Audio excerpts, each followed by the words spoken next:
लेकिन लेवल्स की अगर बात से शुरुआत करें तो कल भी हमने वही देखा जो हम डिस्कस कर रहे थे। कल तो चौथी बार हो ही गया कि 15,900 से स्मार्ट रिबाउंड। आप लेवल्स को कैसे देख रहे हैं? हमने तो चार्ट भी बनाया है, वो लास्ट 3 महीने में चौथी बार हुआ ऐसा। देखिए, अब आज आप जब SGX ऊपर है और अब जब 4 बार मार्केट एक लेवल से आकर के बाउंस बैक करता है तो जाहिर से कॉन्फिडेंस आता है। दो ट्रेडर है, ट्रेडर अब ये सोचना भी वाजिब है और लाजमी है कि भाई ये देखिए लेवल्स आ रहे हैं 26 मई को 15,900, 15,800, 15,700, 15,800। तो पिछले 3 महीनों में निफ्टी 15,800 के नीचे नहीं गया है। क्या 15,800 एक प्रकार की लक्ष्मण रेखा बन चुकी है? Point number 1। Point number 2, bank Nifty और निफ्टी में किस पे ध्यान रखना चाहिए? और तीसरा, आप नीचे के सपोर्ट की बात कर रहे हैं मगर जो ऊपर का जो रेजिस्टेंस है वह कितना ऊपर है? तो क्या निफ्टी, अब अगली बार मंडे को शायद हम ये बात करेंगे कहां से जाकर के निफ्टी घुमाए। करेक्ट, तो वो ज्यादा इंपॉर्टेंट है। तो एक बात तो एस्टैब्लिश हो चुकी है जी, 15,800 पे आपको सपोर्ट मिल रहा है, बेस बन रहा है, मगर 16,400 पे जाके घूम भी रहा है। हाँ भैया, तो मेरे लिए वो ज्यादा इंपॉर्टेंट है क्योंकि रुक अगर आपका देखिए, अगर आपका रुक अगर ऊपर का है तो आपका जो रेजिस्टेंस अब ज्यादा आपको देखना पड़ेगा, ना कि सपोर्ट। जब रुक नीचे का होता है तो आपको सपोर्ट पे ध्यान रखना चाहिए। तो 100 पॉइंट ऊपर फिर देखते हैं। बिल्कुल, मेरे को लगता है कि 16,400, 16,300 पे मार्केट अटेम्प्ट जरूर करेगा, बिकॉज एक प्रकार का थोड़ा कॉन्फिडेंस है, ग्लोबल क्यूज भी है। 16,400 के ऊपर जाने के बाद मुझे लगता है कि फिर मार्केट बोलेगा क्रूड नहीं गिरा है। तो ऐसा नहीं है कि you out of the woods, नहीं अभी नहीं, अभी तो बहुत जल्दी है, बट ये है कि गिरना थम जाए वहां से शुरुआत कर सकते हैं। बैंक निफ्टी में देखिए थोड़ी जान लग रही है और ये एविडेंस अब दिख रहा है। देखिए HDFC bank, Kotak Mahindra bank, कल TCS ऊपर गया था, कल रिलायंस ऊपर गया था। ये शेयर जब ऊपर जाते हैं, जब इंस्टीट्यूशनल इन्वेस्टर्स आते हैं, हो सकता है उसके अंदर एक्सपायरी का भी थोड़ा रोल हो, but typically these stocks are accompanied with F&O volumes and large volumes। तो बैंक निफ्टी के अंदर मैं बैंक निफ्टी पे ज्यादा एम्फेसिस करूंगा, बिकॉज वहाँ के दो जो बड़े हम कहते हैं ना स्टॉलवर्ड स्टॉक्स या बड़े दिग्गज स्टॉक हैं वो आउट परफॉर्म कर रहे हैं।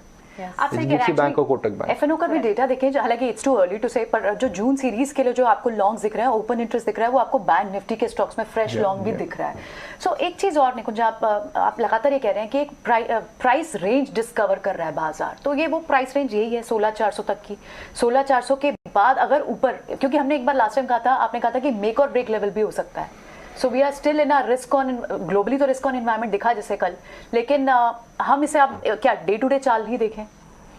नहीं, देखिए मार्केट इस समय इतना वॉलेटाइल है कि आप एक मीडियम टर्म व्यू नहीं ले सकते हैं अगर आप ट्रेडर हैं। ट्रेडर इज अबाउट भगवान भाव छे, ट्रेडिंग भाव भगवान छे, सिंपल भाव भगवान छे। It is very simple, you can not go against the trend. आपको 15,800 पे सपोर्ट मिला है, तो आप अगर 16,000 में शॉर्ट करेंगे तो वह गलती होगी।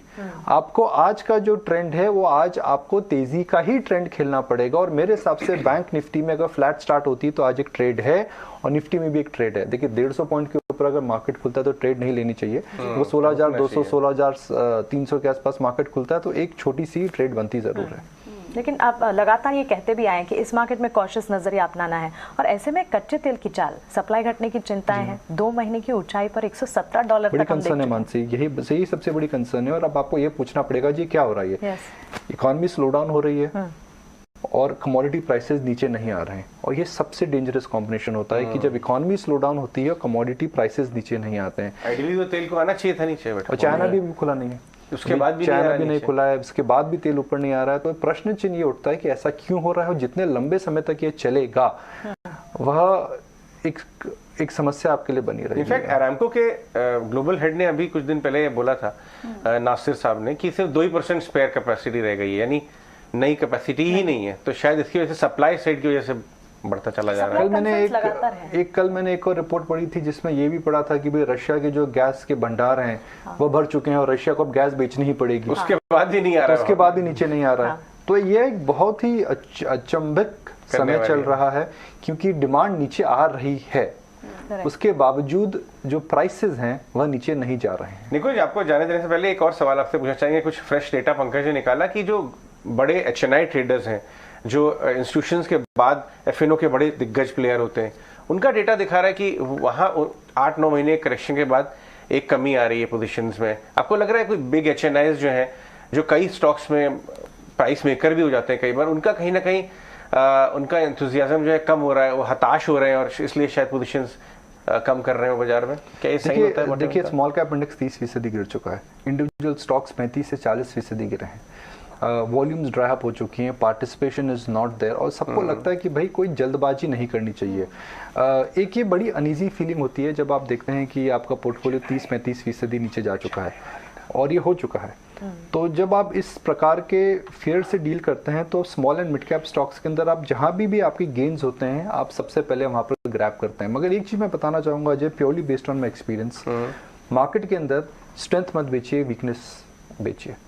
हमारा जब पोर्टफोलियो हम किसी का देखते हैं तो सामने वाला हमेशा, ये मैं बहुत हम इस बात पे काफ़ी एम्फेसिस करते हैं कि आप पोर्टफोलियो के अंदर you should always support the outperformers and weed out the underperformers. हम अंग्रेजी में कहावत बोलते हैं, never cut the flowers and water the weeds. फूल मत काटिए और जो जंगली घास है उसको पानी मत दीजिए।